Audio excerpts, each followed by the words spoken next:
It's the time we hammer.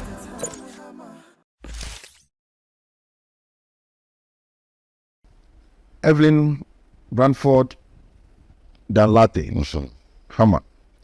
Discussion I did. Now, winning the that's the part 3 of this conversation. They say beauty lies in the eyes of people. And great. I believe so. And great. It's yes and no. I did fair. Oh no, me who be a home postcard. I got cat and time being be a who it's a universal language of approval that Porsches and Lamborghinis and those cars are so beautiful and all that. Oba and Hofe. Oh, I mean Casimiro.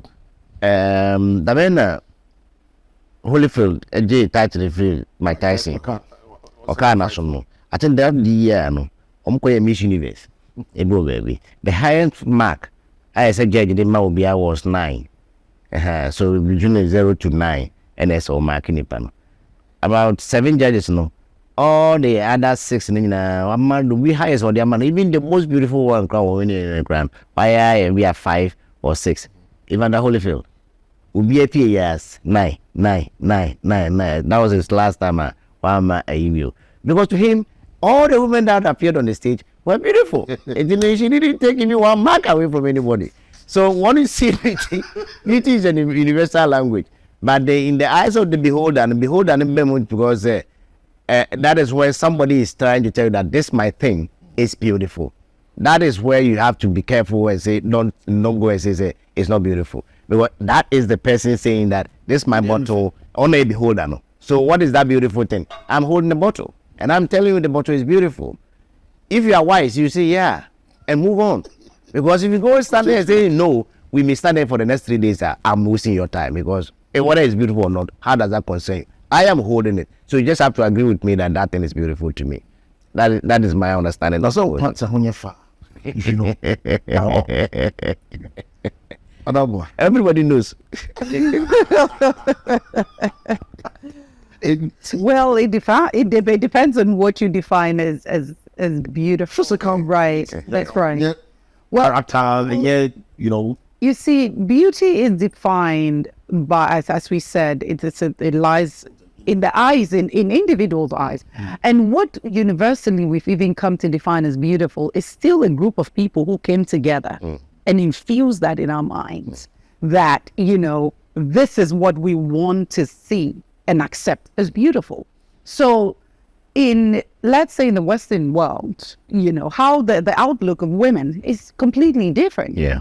You understand? And when you come back home also, how men see women is completely different. Yeah. Because over generations and generations and generations, people decided to agree and say, okay, this is the lens we are going to look through to define beauty.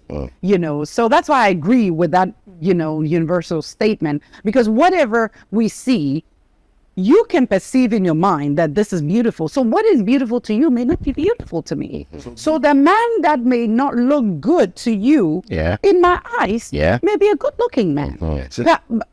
But right. But so if the yardstick is not that universal description of beauty or handsomeness, but then it's each an individual's unique approach and the lens that you're looking through, because that's why they have sayings that sometimes some beautiful women will end up with some interesting guys, right? Yeah. But probably those women, the guys that you may see as perhaps they are wooing over this. Well, well, the fact of the matter is, what we accept as universally beautiful attracts, because that's what we've come to know. You understand what I'm saying? So attractiveness and beauty. Somebody will be attractive, but you get closer on your beauty. Yeah.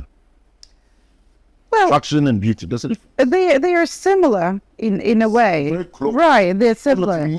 It will be. I feel it's like Yeah. That's why we see time. Yeah. You can't even look twice. Yeah. We're glad to call you. We'll call you credit. So when you cry, if you well, first round, I was at the young mama, and I don't go home. It does happen. It does happen. A life lesson here because we are going to die too late. But I think that all three of us agree on something. Beauty lies in the eyes of the beholder. It is up to the person that is holding that thing as beautiful to be allowed to say it is beautiful. Right. Be allowed. That is the universal language you are talking about. Because I agree with her. In the West, I've never been there, but all your movies now they are there. The piano, the slickiest girl, the sexiest girl is the one that came to Ghana as a one every pound. No. Now by her, you have to be voluptuous for you to be really seen as beautiful. So it is in the eyes of the beholder. We here behold this as beautiful. That's right. Respect that. That's right. You know. And before you, I was going to say, as a minister of God, let's not lose sight of the fact that we are all created uniquely. Yeah. You know, Different. God created us uniquely. We are made beautiful in the eyes of God. Irrespective, whatever we consider as not beautiful is still considered by God as perfect and beautiful. wow, quiet. You go Nasila. Ubina don't offer. Yeah. Yes, I'm not him ever. Who knows? It's not me who he. Because you could have it.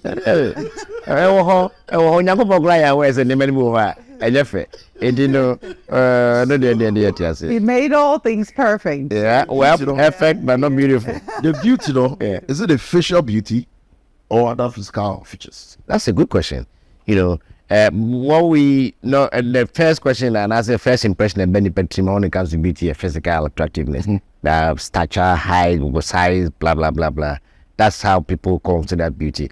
But with age, with time, as you are maturing, you begin to realize that I think there's more to beauty than meets the eye.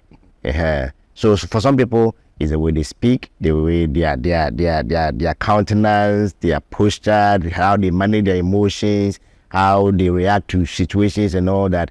And when they say, this is a very beautiful soul.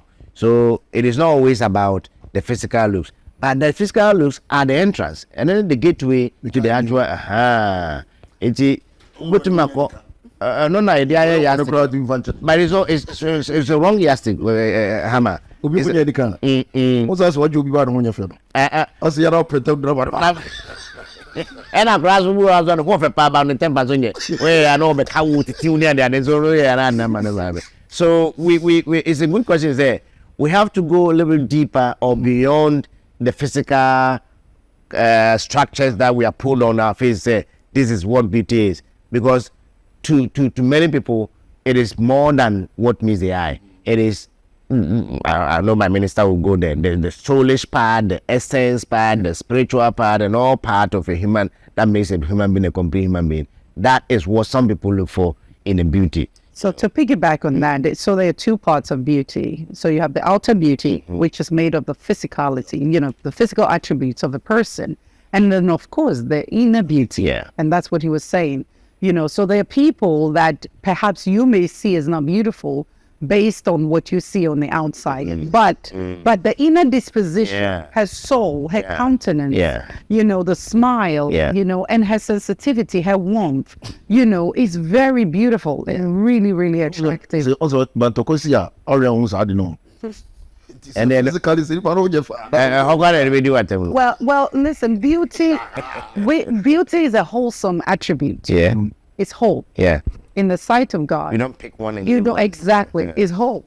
So well, you two say a brandy. Yeah. And our babawi. Sa in the beauty. Into what say you see it? It's to those who are blind. But if you are not blind, you must remember the sweetness and the warmth and the sensitivity. Yeah, but you can.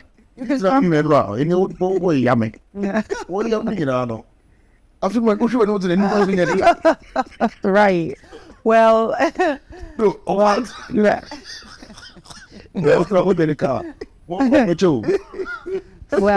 Well. Africa. or maybe I will seek a son or human or social standing to consider our own. Someone no quiet the lady too much. Don't you Kyle? So now I know Google graduate. I think I'm going to go from my wife here.